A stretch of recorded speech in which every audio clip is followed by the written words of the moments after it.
What's going on, DGen Nation? Back with another video. About to hop into a Best Ball Mania 4 draft. It's going to be my 102nd draft of the offseason. Closing in on my last 10 or 15 drafts. I don't think I'm going to max. So getting close to the end. We're in beginning of August. So the tournament's almost 60% filled, and it's going to really start to pick up the pace of how many entrants in the next couple of weeks. It's going to jump, I could say, from 60% to 80, 90% in the next couple of weeks. So going to pick my spots. There's some recent news. Still a lot of training camp and preseason games to be played, but I'm going to pick my spots with my drafts and try and draft around news if possible going forward. And I'm picking out of the 8 spot here today. Just wanted to throw this in before we get going. If you're signing up for Underdog, please use my promo code LarryBird617. That'll get you a deposit match up to $100. So you put in 100, you get another 100 in your account.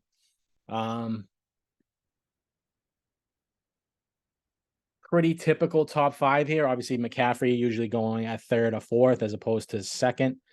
That team takes him over Jamar Chase, who goes 3, Tyreek Hill, and then we see a surprise pick right there of Garrett Wilson at 5. Garrett Wilson actually has been slipping a bit with his injury in camp, even though it's a minor one. So to see him taken at 5 there, I've never seen that in any of these drafts. So Kupp goes, and then Eckler. I'm on the clock with the 8th overall pick. I'm very low owned, very low exposed to Travis Kelce. So I'll grab a share of him here because I'm also low exposed to Mahomes. So I'd probably prefer Diggs in a vacuum, honestly, to Kelce, but they're very close in points. As you can see, 261, 266 last year. So pretty much neck and neck. And Kelce gives me the elite number 1 tight end. So happy to snag him there at 8. Couple picks past ADP with that team taking Garrett Wilson. And we'll see how it shakes out here on the way back. Might consider Mahomes at 17, honestly, just because I'm trying to up my exposure. There's no chance he makes it to 32. So if you want him, you kind of got to take him there at 17. Not my favorite thing to do, taking him over receivers, but is what it is. Trying to smooth out and balance out my exposures here.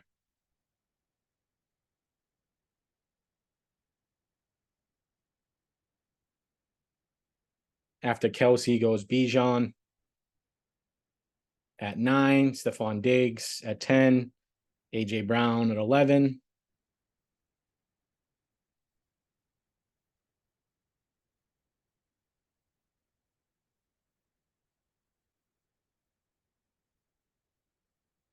So that team at the turn goes CeeDee Lamb, Nick Chubb out of the 12 spot. Amon-Ra St. Brown goes to the team at the 11 spot with AJ Brown. Tony Pollard goes at 15. His steam continues to rise. Saquon goes 16. So I think I will select Kelce here. I really would love Devontae Adams, honestly.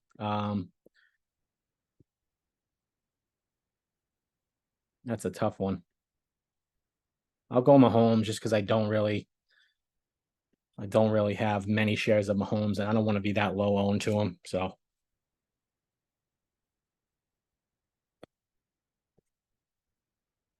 fine grabbing the KC stack. Probably a little chalky, obviously, but a lot of times Mahomes will get sniped because Kelce goes at 6 usually, and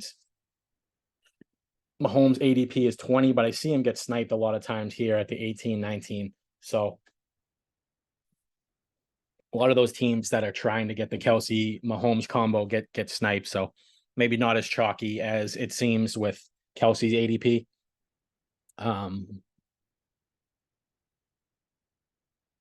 Really depends though. I mean, for Devontae Adams, to get that combination of Cooper Kupp and Devontae Adams, to me, that's dangerous.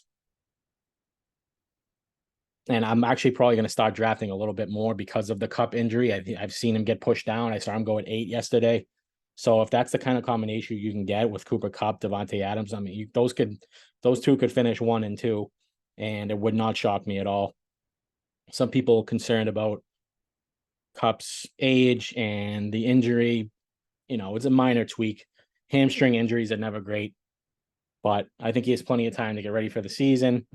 Even if he missed a week or whatever, starts out a little slow, or he misses week 1, week 2, he still, to me, has the highest ceiling of any receiver in this draft. So huge Cooper Kupp fan to begin with, and now that he's slipping a little bit, he's definitely someone I'm going to be scooping a lot of. So after I went Mahomes at 17, Jalen Waddle went 18, Devontae Adams 19, Chris Olave at 20, Devonta Smith, Derrick Henry, Jonathan Taylor.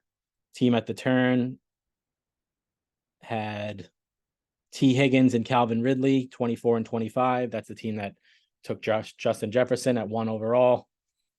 Jalen Hurts, Josh Allen, Ramondre at 28. Jahmyr Gibbs sneaking up into the top 30 there, 29th overall. DK Metcalf at 30.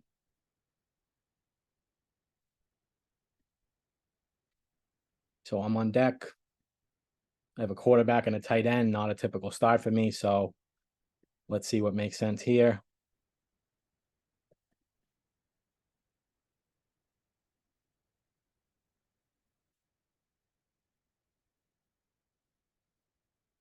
The fact that Breece Hall isn't even practicing yet is definitely concerning.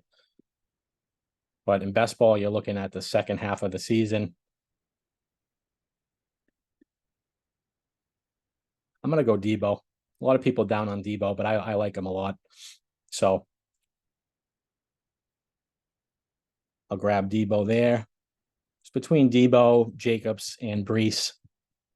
But I think this might be a 0 RB team for me, especially not going wide receiver in the first couple rounds. So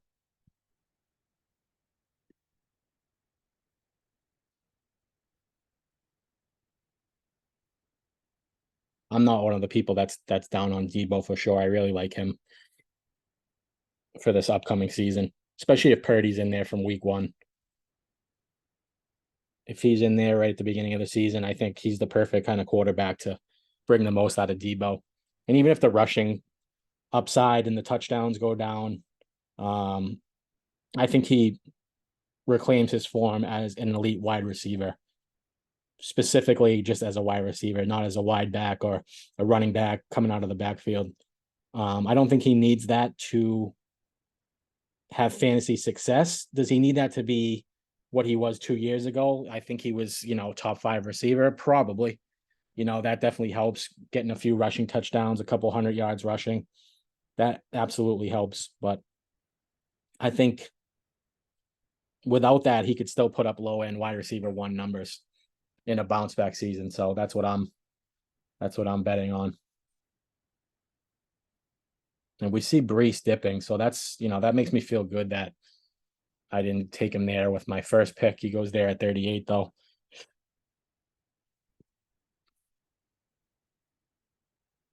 Jerry Judy's a guy I'm really trying to hone in on. I don't have much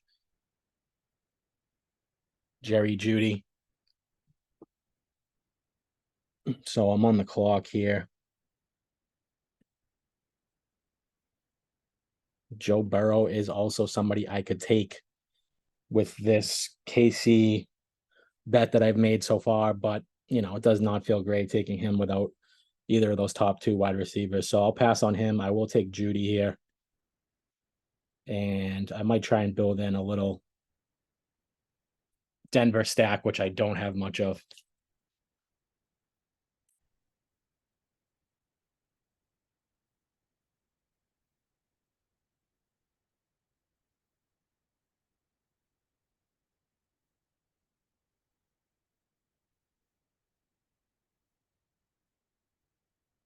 Travis Etienne goes there after I selected Jerry Judy at 41.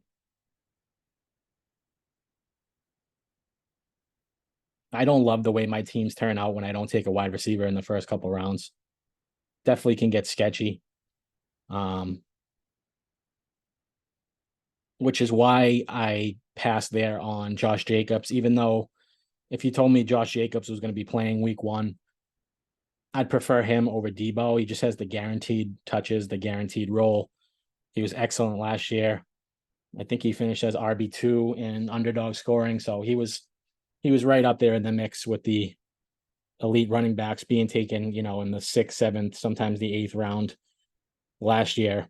Obviously has been catapulted up into the second, third this year. So completely different set of circumstances. I just think there's so much bad blood there with Jacobs and the Raiders organization. It's really tough to tell where that is going to, how that's going to play out and what direction that heads in between him and the team. I think it's in his best interest to play out the year and go into free agency if he has a nice year. Again, back to back seasons. He's still relatively young. I think he'll be 27 next year. So he could theoretically get another, 2, maybe 3 year contract at decent money. So definitely up in the air about Jacobs. I like him in that range, but I think Debo just made more sense for this team. I don't mind going 0 RB at all. So we're coming back around here. See what makes sense.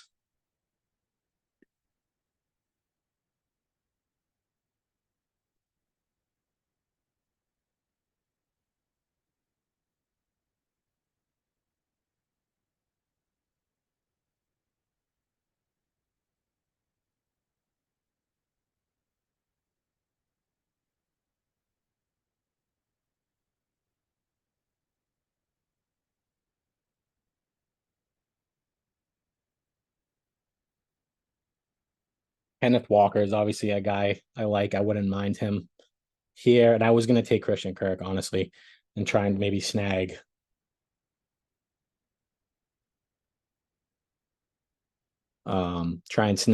Trevor Lawrence maybe on the way back around.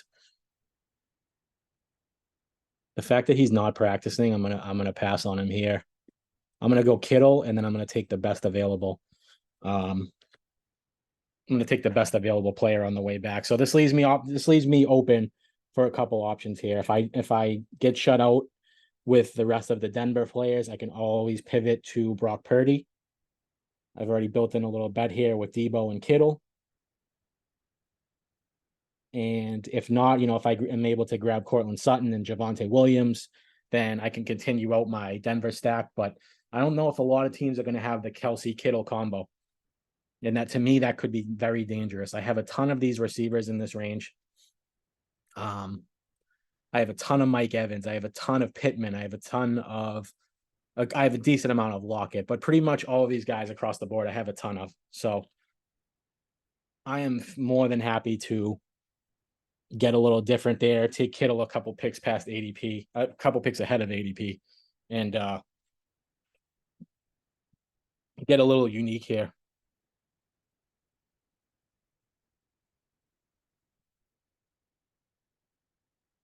So this is the board here. I took Judy at 41. After Judy, ETN goes 42. Then Justin Fields, Terry McLaurin, Mike Williams, Drake London, DeAndre Hopkins. The team at the turn out of the one spot goes DJ Moore, Joe Burrow, 48 and 49.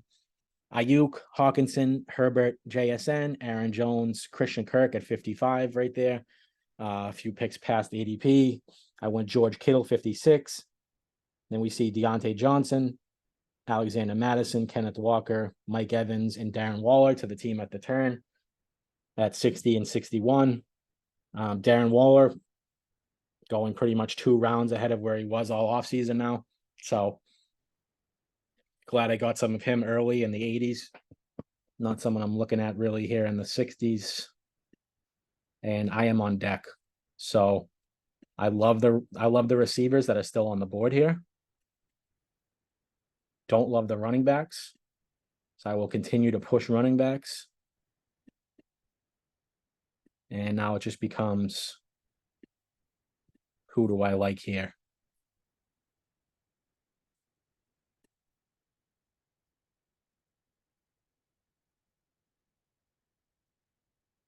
I'll go Marquise Brown. Don't have much of him either. A little past ADP.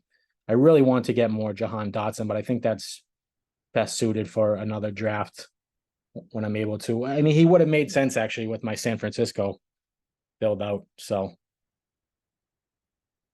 it is what it is. I think, Marquise is more of a cemented in number one, just with how weak that Cardinals receiving core is. And if he could stay healthy, I think he's going to get fed a shit ton of targets. But also trying to smooth my exposures here. Definitely low owned on Marquise Brown, but also low owned on Dotson. So I think, Dotson would have been significantly ahead of ADP, which I don't always care about, but I'd be kicking myself if he kind of slipped to my next pick and I passed on a guy like Hollywood Brown, who has a tremendous amount of upside. So obviously Pacheco is on our radar, Javonte Williams, Cortland Sutton for sure. And then, we're looking at some of those Chiefs receivers. This is a great time to get Kadarius Toney. He slipped. Sky Moore. McKinnon. I'm just going to throw all these KC guys in there. Is generic Prince continuing to shine in camp? I haven't really looked at any of the recent camp reports, but I think Dulcich, I love Dulcich, but I mean, I already have Kittle and Kelsey. That kind of boxes me in a little bit there. I'll throw Russ in the queue, and I will throw Purdy in the queue.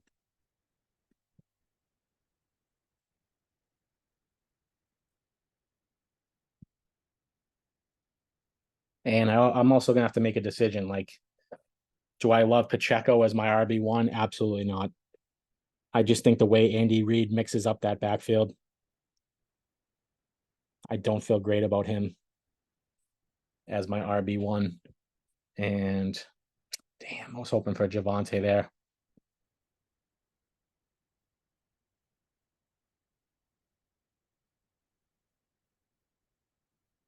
Samaje Perine slipped a bit with the positive news about Javonte, so he's definitely someone I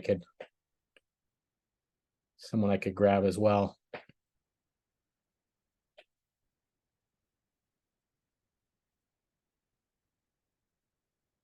This is a tough decision because I really like Quentin Johnston, but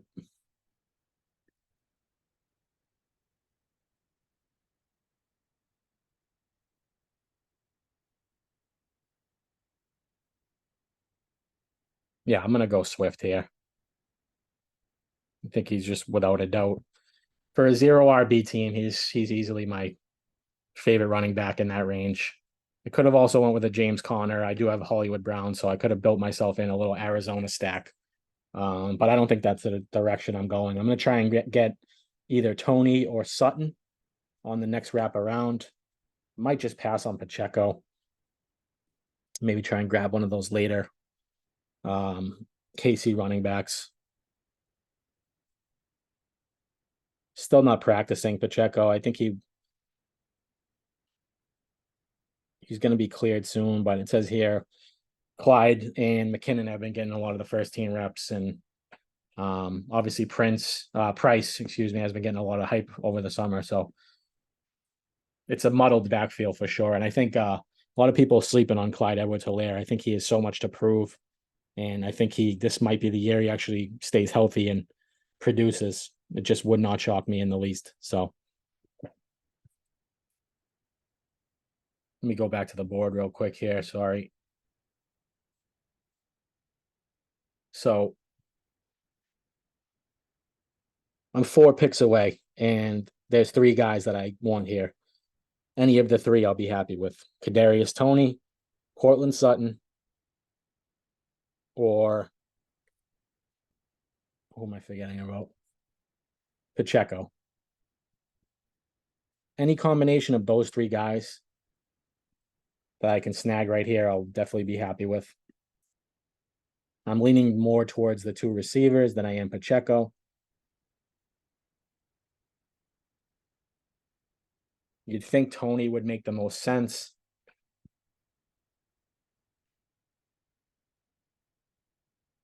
but I'm so low exposed. And then Pacheco goes right there. So that actually makes my decision easier. I'm actually happy that happened. So do I go Sutton? Do I go Tony?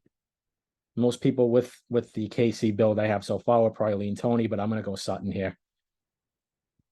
Lock up both of those top two receiving options for Denver. Get Russ queued up there. I can get a couple rounds later.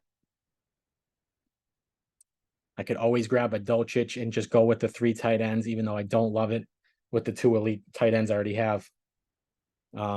So might just stay there at the 2 and forget about Dolchich. But there's a ton of Kansas City receivers that you can get late. You can get most of their running backs late aside from Pacheco. So I'm fine passing on Pacheco and Tony there.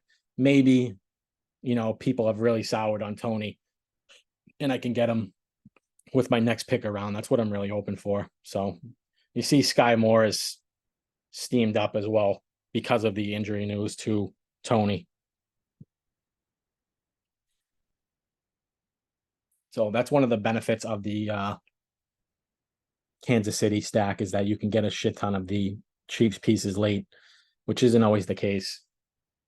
You look at a team like San Francisco, all of their pieces are gone in the first 6 rounds, all of their elite pieces. Kittle, Ayuk, CMC, Debo. The only one you can really get late that you would want is Purdy or possibly Elijah Mitchell as on a 0 RB team. So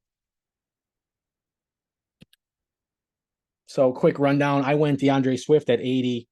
Immediately after him goes Quentin Johnston, which I was looking at as well as between those two. I really like Quentin Johnston. Also was interested in James Conner there, who goes at 82. Brandon Cooks, 83. At the turn, the team out of the 12 spot goes Kamara and Rashad White. Couple nice running backs for, see if they went 0 RB.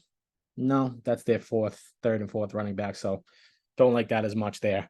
Elijah Moore, 86. Zay Flowers, the rookie at 87. Pacheco goes 88 right there before my pick. So I don't know if that team thought they were sniping me, but I was actually kind of relieved that happened. I didn't have to make that tough of a decision. Tua, James Cook, Anthony Richardson, Treylon Burks, Antonio Gibson, Rashad Bateman. Team at the turn goes Kadarius Toney, Rashad Penny. So Tony does go there. Sky Moore goes right after at 98. So those Kansas City options dwindling a bit, but I'm completely fine with that. I actually like the direction that this draft's going. AJ Dillon, 99, Evan Ingram, Dalvin Cook, Michael Thomas, and I am on deck. So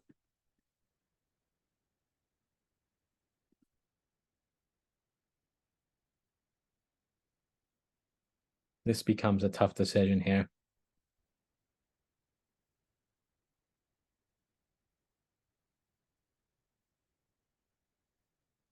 To me, I mean, with Kenneth Walker banged up, Charbonnet getting a clean bill of health, I could have went P. Ryan there, but I think the upside of Charbonnet to be a 3-down back, especially if something happened to Kenneth Walker long term. I mean, Charbonnet could be an RB1. The dude is so talented. And I just don't see that from P. Ryan. I think he's a nice change of pace back. But with the positive reports about Javonte, I think he's still going a bit too high. So it was really between Charbonnet, Jameson Williams, who I like a lot. Obviously, the suspension kind of influencing that, and then P. Ryan. So I'm 3 picks away. I like P. Ryan still if I get him here on the way back. I like Tyler Boyd, who would fit in with my KC week 17 bet. And I think I could push it on Russ, but you never know. I could easily get sniped on him as well. If I do, I'll just pivot and go with Purdy. No big deal. So really here between Boyd. I could also go Dolchich. Really need a running back though. Dolchich goes. Feel good about that.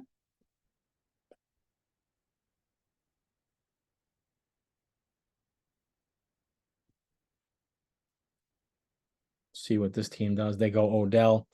So really tough decision here.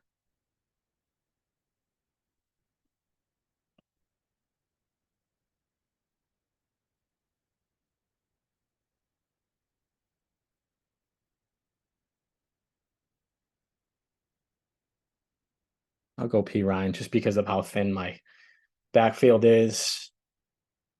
Boyd would have made a lot of sense, but Boyd, being my only Cincinnati piece, this doesn't really sway me that much. So what we're gonna have to do here is keep our fingers crossed and hope Russ makes it back to me. It'll be ahead of ADP, but I'm fine grabbing him there at 128 with an ADP of 133. So if we can get Russ, we get his top two options, one of his running backs. It'd be a nice Denver stack that I don't have much of at all. And I really like them for a bounce back. So really smoothing out my exposures here. I tried to do this in my previous draft and it just did not work out. Every time I wanted somebody, I got sniped. And just ended up being a really kind of wonky team where I had to pivot and ended up taking a late Patriot stack with Mac Jones. So this draft is really falling the way I wanted it to.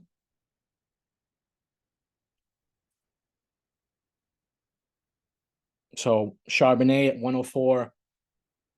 And on the wrap back around, Samaje P. Ryan 113. Tyler Boyd does go there at 117, so he won't be an option. But still have plenty of these guys in my queue who could be options. Let's move Russ up to the top. Fingers crossed he makes it. He's going to be my next selection. And then I have the option of McKinnon, Rice, MVS, a lot of these late round Kansas City pieces that can be had for next to nothing. So also have to keep my eye at running back. Obviously McKinnon's there, but like Khalil Herbert a lot for the range he's going in. Pretty good camp report. He's running with the ones, so see what happens.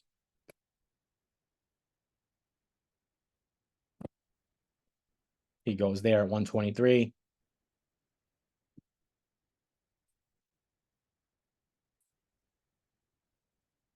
Really what will bring this team together here is Russell Wilson.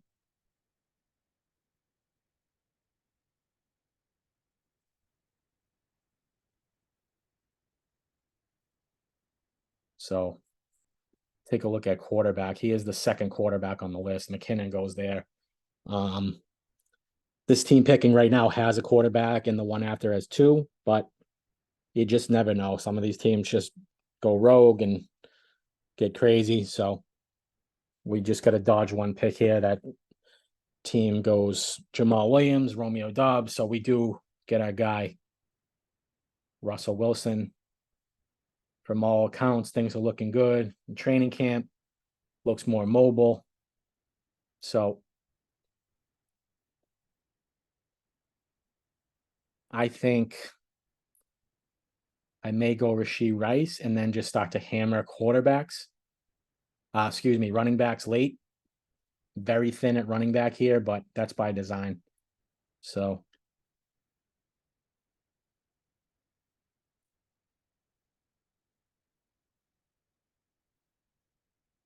it's very tough to get to a 3 quarterback build when you have Mahomes.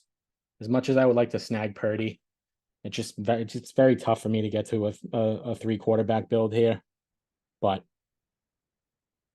we'll see. We'll see how it plays out and what makes sense.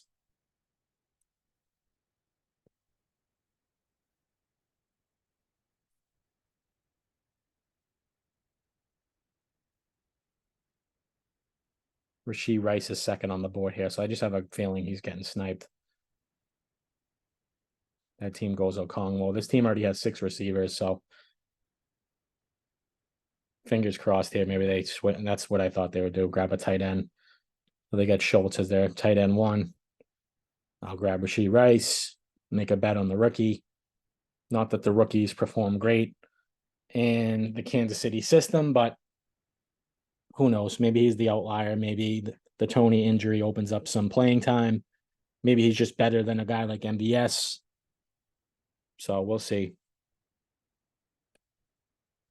I think it's a pretty obvious spot here to take a running back.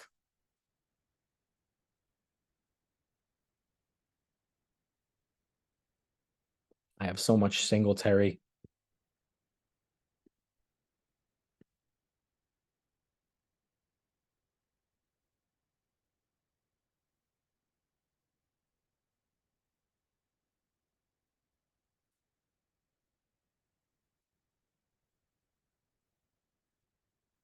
I think I have boxed myself into a corner a little bit here at running back. So I'm pretty much kind of stuck in a place where I have to take best available running back. But I think this is the range where a lot of teams are taking their receivers.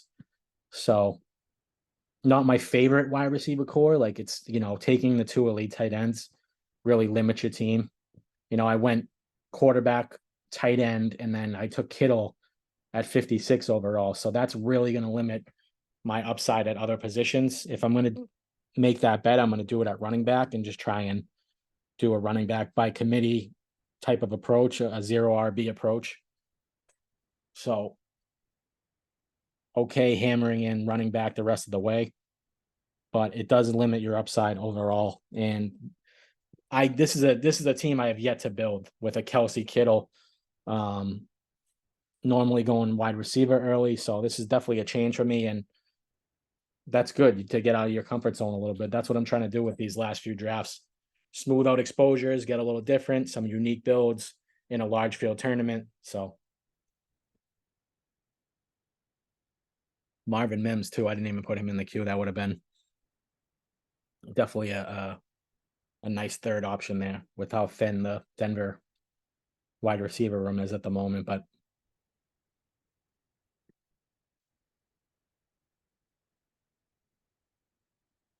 to me, Devin Singletary is just ridiculously underrated. And Roshan's kind of more in a running back by committee. Roshan, Deonta, Khalil Herbert, I think they're all going to be battling for touches, but I think Singletary has that clear number 2 role. And if anything happens to Pierce, even if anything doesn't happen to Pierce, I think he has a significant role right out of the gate. It's going to be more of a 60-40 split, I think, than a lot of people anticipate. And then if anything happens, the contingent value that he brings. So really like him as a late round zero RB guy.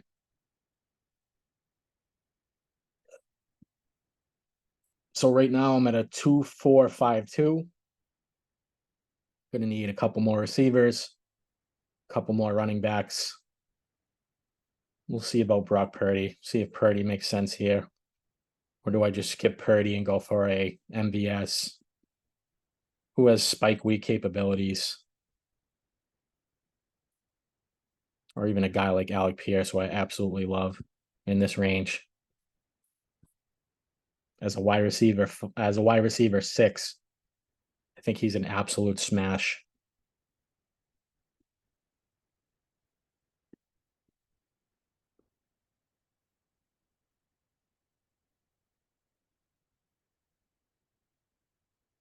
I just don't know how much upside Purdy gives me on a weekly basis with Mahomes.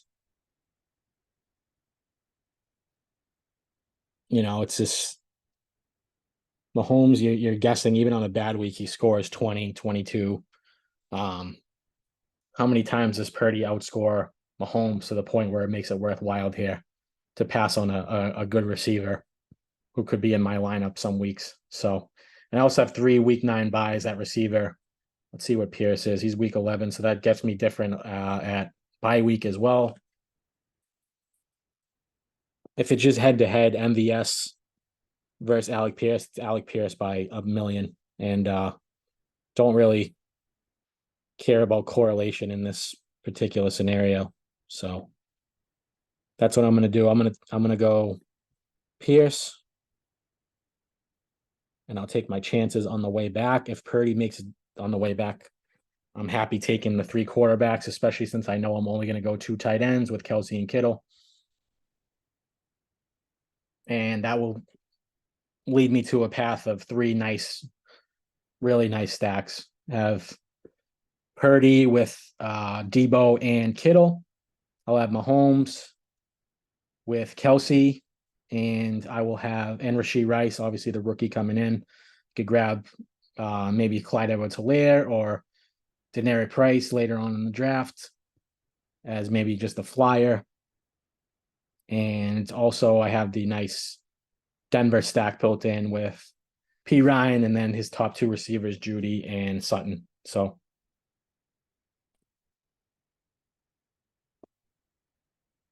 like this team, it's definitely different build for me. Super low owned on Judy, super low owned on Sutton and Kelsey and Mahomes. So being able to scoop up four guys who I'm under 5% ownership on is huge for me. And I'm also playing the hits as well with Alec Pierce, DeAndre Swift, Devin Singletary. I have a shit ton of those guys. So if it makes sense and it's going to help my team, I don't mind being 20+% owned on some of these guys who are going in the later rounds.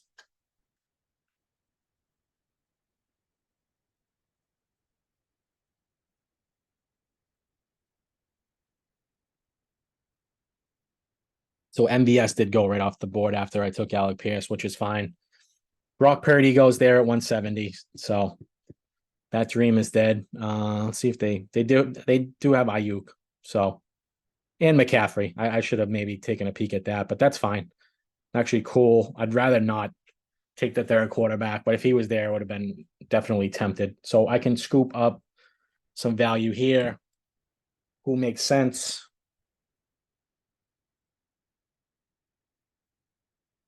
I think like a Gainwell makes a ton of sense here. I have Swift. He's and Rashad Penny. We know is made of glass. The guy is forever injured, so I think Gainwell makes a ton of sense here as a handcuff to DeAndre Swift. Swift goes down. I could see Gainwell having a nice role. Even without it, I think they really mix in their backs this year more so than before. I think Swift takes the lead, but I think it's kind of a camp battle between Gainwell and Penny. And I don't trust Penny to make it through a 17 game season. So I'll grab Gainwell here.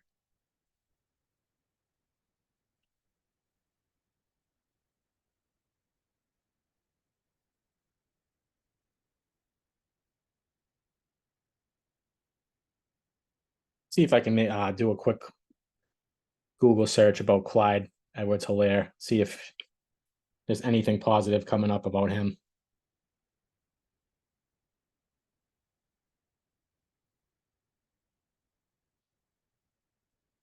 He's still only 24.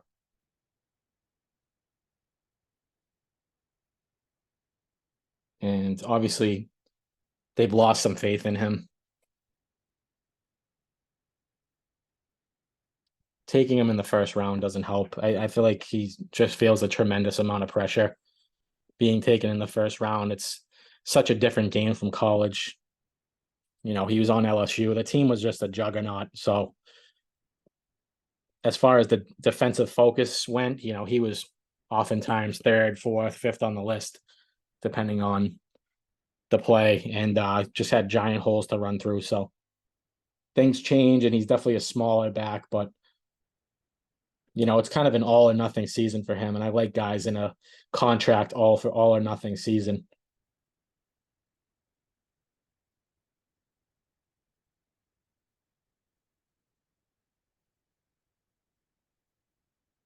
So decent camp reports. A lot of the reports are coming from Clyde himself.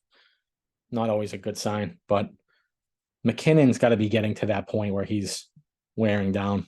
So multiple knee injuries. He's played well, but saw it last year. He caught a ton of touchdowns, but kind of wavered in the second half. So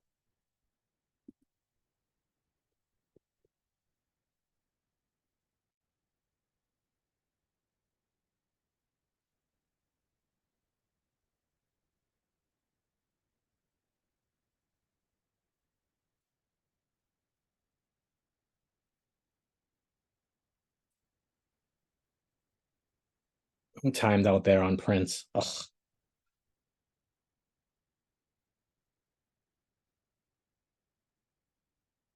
I was staring at Richie James' name there, and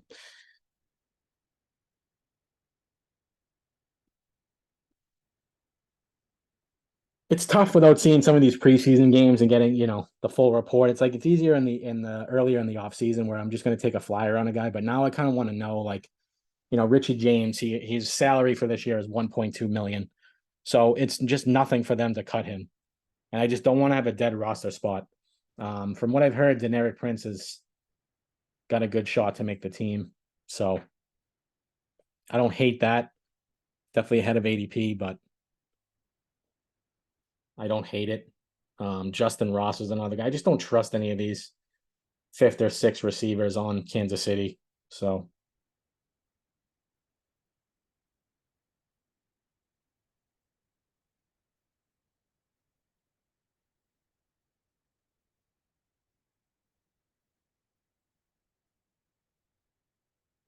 see if we can get any positive reports about Richie James. He is already 27. He had a nice year last year, but just kind of a journeyman guy, it seems like. If he plays, does he play on special teams? His seventh round pick. So he goes anyways. So it is what it is. I'm fine with the KC pieces I got.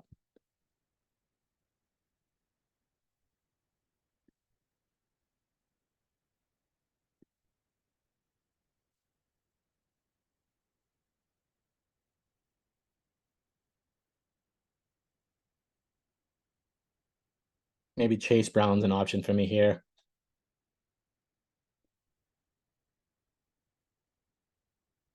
Or I could also just go Clyde and kind of make a bet that one of them wins the number two job. Hopefully.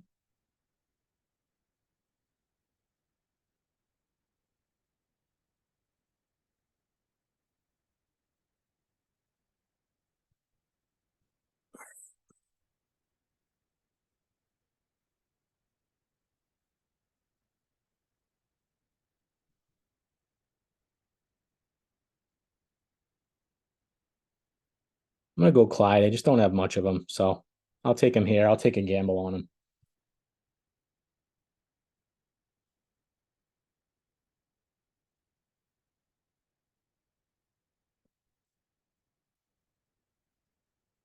And we'll see what makes sense for my last receiver.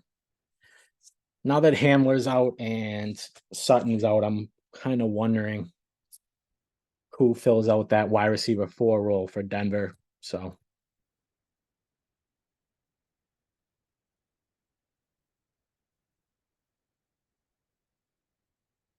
it gets pretty ugly after Marvin Mims for sure.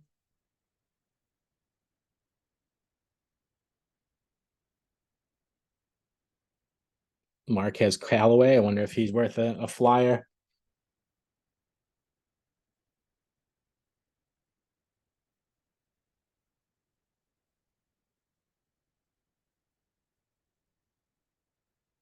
Did have a really nice year a couple of years ago on New Orleans, 700 yards, six touchdowns, 6'2".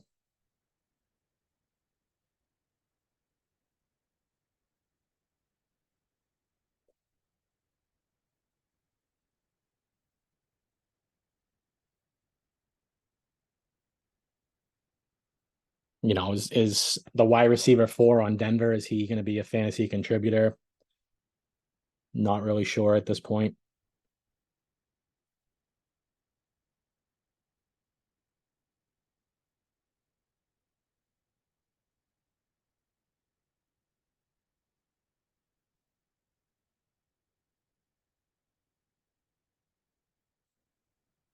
Could go with the rare eight running back build also, but I don't love that. I really don't.